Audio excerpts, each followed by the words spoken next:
Good evening, ladies and gentlemen.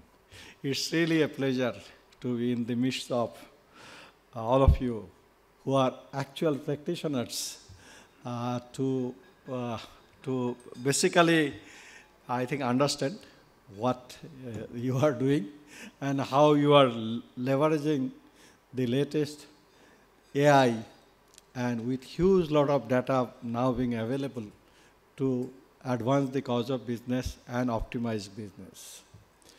I retired from Reserve Bank in 2008, so now it's more than 16 years there. And basically I am a statistician, but after joining Reserve Bank, I had to do economics so that I understand the business of Reserve Bank part of it.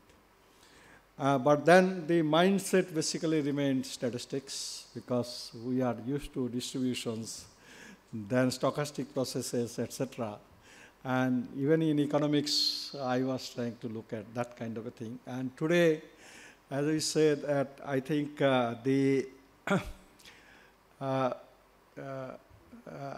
economics can be approached by way of history, by way of economic theory, and by way of statistics. And today, increasingly, economics is being addressed by way of statistics. And if you look at October 24 Bulletin of Reserve Bank of India, which has just been released, you will find quite a lot of articles, all mainly based on data, huge lot of data, all from all over the world being churned. And they also covered an article on artificial intelligence and how it is used by the banking industry. That is one article that is there.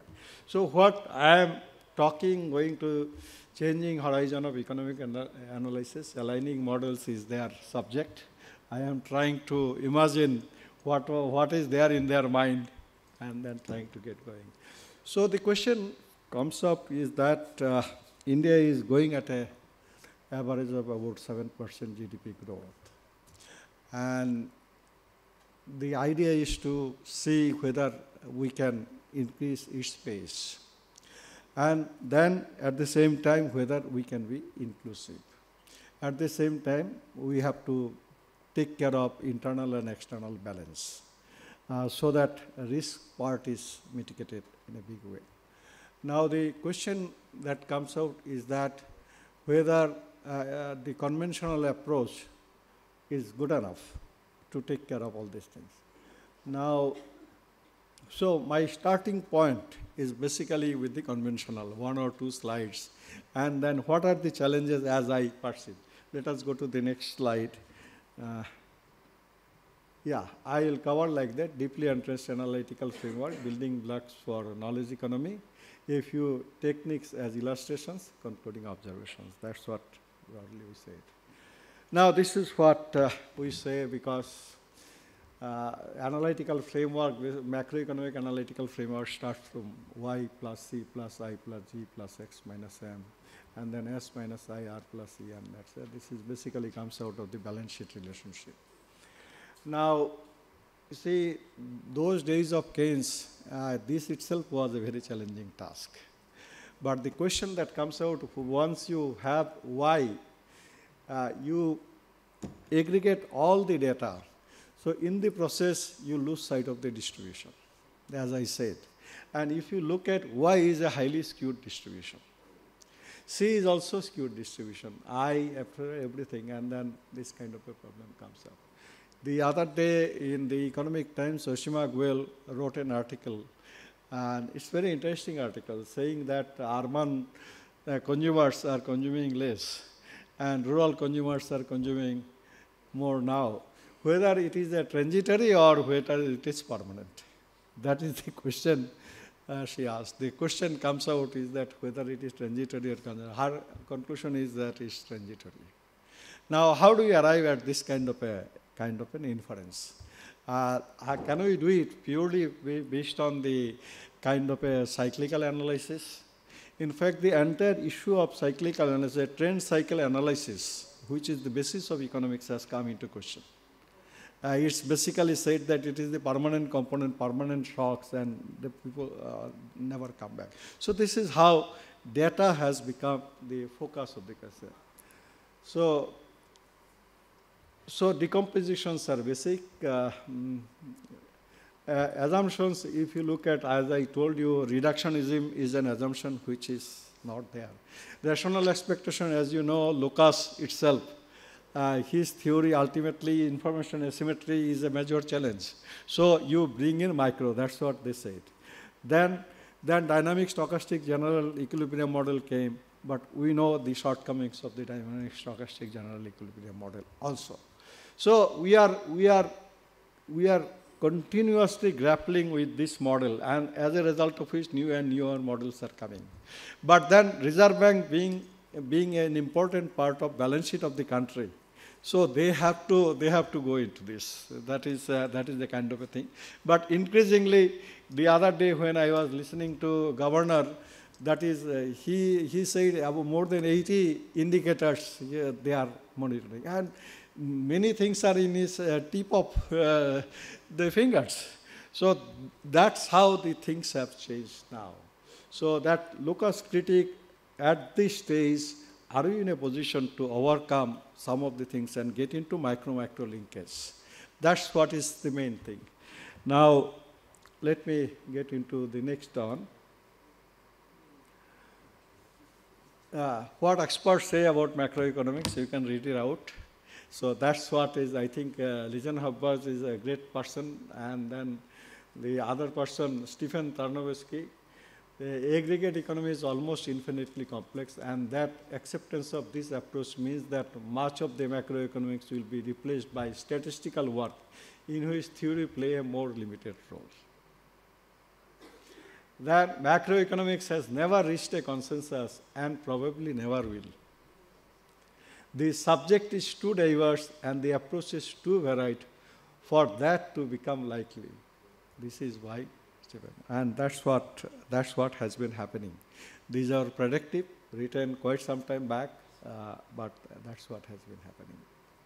Now, what I perceived is basically that that's what, as a chairman of National Statistical Commission, I was trying to get reports on these sectors: the real sector, financial sector, fiscal sector, and external sector. External sector I didn't do because we have every bit of micro data captured by the Reserve Bank.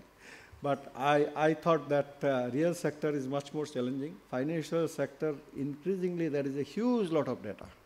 Fiscal sector, because of the e-governance, there is a huge lot of data. The question that comes out is that we need to get this data, access to this data, organize the data. What we call is facts and dimensions as a part of data model of a big data or data warehouse. We need to do it. So this is where these committees were set up, and they made the kind of a thing. The next question, today we will discuss mainly on the real sector and financial sector nexus. Institutions and governance, as you know, are very, very important for a country. The country-to-country difference comes not only with the data and the technology, but with the institutions and governance. And we in India don't stand very high in terms of ranking, in terms of institutions and governance. I will not get into the details of these because I have the time constraint. So how do you get into? So all kinds of data we can get into this kind of a special big data analysis. Why I say special? Because GIS can be connected with each and every bit of the data. And if we do that, GIS engine is there and the data is captured, taken to the staging area, then through ETL, it is cleaned up, it goes to the RDBMS kind of a thing or any other kind of a thing. And then deeper analysis, that is one set of things, and then some kind of a not so deep analysis for various purposes. This is all what is possible. So basically, what one has to understand the business part of it to develop the analytics. So I am really happy that you have organized this this event with both business people and technologies people, so that business people and technology people together can address the challenges. Okay. So now coming to that, on importance of microeconomics, that's what Porter has said. Prosperity of nations, regions, clusters, and corridors is the direct and variable result of improvements in the capabilities at the micro level. Microeconomic structures determine the ability of farms to be creative and productive. They are the vital determinants of national competitiveness, prosperity. Developing countries again and again are tripped by macroeconomic failures. Countries can engineer parts of growth through macroeconomic and financial reforms that bring tools, floods of capital and use the illusion of progress as construction cranes dot the skyline. Unless farms are fundamentally improving their operations and strategies and competition is moving to a higher level, however, growth will be snuffed out as jobs fail to materialize, wages stagnate, and returns to investment prove disappointing. This is how micro-macro linkage becomes very, very important. I will also give one example of my visit to Sweden in 2004. There were about 16 banks, of which one bank, Handelsbanken, is one of the major banks of Sweden. Now, what they were doing, they were showing is that 16 years, they were earning profit, return, more than the average. So, as a person on the understanding the market, efficiency of market, it was very difficult to digest that a bank can continuously be in higher profit than others for such a long period. I asked them, what do you do? They said that, you see, our head office is basically back office, and all our branches are our front office. We observe customers. We find out who are the winning customers. If the customers win, we win. And this is the mantra. So we, as a banker, have to understand that who are the winning customers, how to support them and make them grow. And if they grow, we grow. That is what I came back after talking to the Handelsbanken people. So financial sector, real sector, nexus, I don't need to talk much, but what we need to do is that, see, what government cannot do so easily in spite of my reports, etc. Each bank, with their reach up to the branch level, with the knowledge of each and every customer, bank can do this very well. Financial sector and real sector nexus, each of the bank can do it very well because they have the core banking solutions. They have asset liability management, treasury management, everything, banks can do it. And then try to find out how the nexus work. Let me, I think I don't have much time anyway. Let me tell a story. I have a place in Wada in Palghar district. The farmers there for land produce only one crop, that is paddy. And per acre they get maybe about 10,000 rupees or so. Even after 75, 76 years, this happens. There is a river, Baitarna, water flows 3 months, but they say there are ample opportunities to triple or 4 times, but they do not have savings to invest to be more productive. And unless we make broad-based income rise, how do we unleash the demand factor so that supply factor comes in? So this is where, again, we need that financial sector and real sector for India to become inclusive growth, that information, and particularly banking sector and financial sector needs it most. Okay. So now I will give you another. One is I have taken this frontier analysis. Why I have taken frontier analysis? When you have all the information, this is a simple example which is possible in 2-dimensional. Instead of going into the details, this is the efficient frontier. Y, F, and C. C and A, these two are in the efficient frontier. D and E are distant from the efficient frontier. Now with this, suppose I am talking about the farmer only. In a particular area, if there are suppose 1,000 farmers, their input-output combination makes makes a kind of a scenario.